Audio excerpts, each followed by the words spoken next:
Good morning, Cornbread Nation, Southern Fried Podcast, Morning Funny.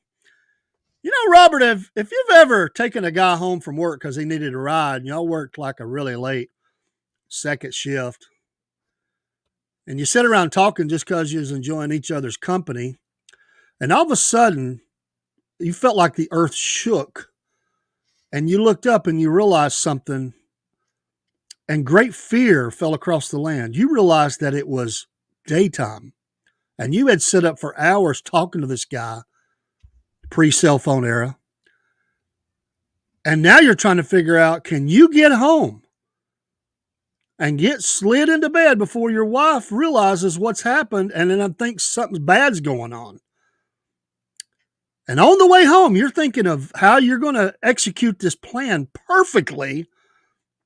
And you told your friend, I'm dead. I'm dead. I know I'm dead, but there's maybe one hope, one in a million. And as you're coming up your road, you're thinking, I can do this.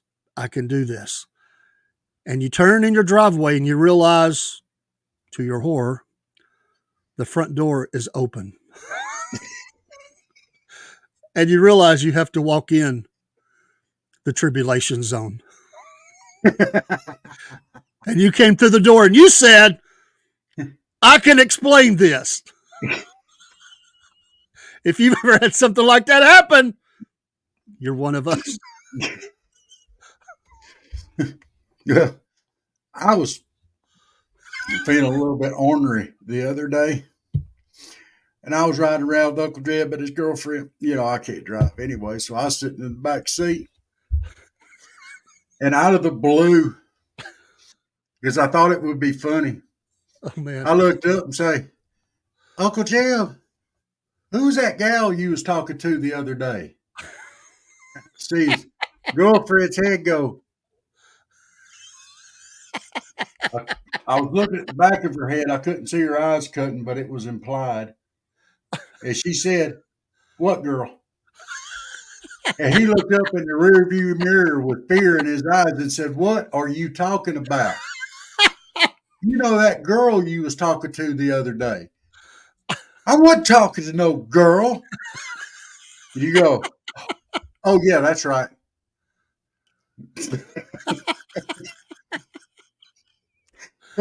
And you could almost see the Exorcist moment as she managed to crank her head. His girlfriend managed to crank her head around enough to where she's looking over her shoulder at you.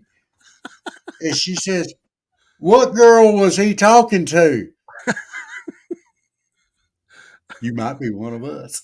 Did Uncle Jeb tell you he was going to kill you? He said a lot of things. We're not going to repeat what we Uncle can't Jeb repeat said that kind of talk because that conversation didn't end with the car ride. I imagine it didn't. That's pretty low, Rob. Pretty low. Oh, but it was funny. It's okay to be a little bit low if you're going to be funny with it. Wasn't funny to him, but it was showed up funny to me. Oh, my goodness. Salute. Salute.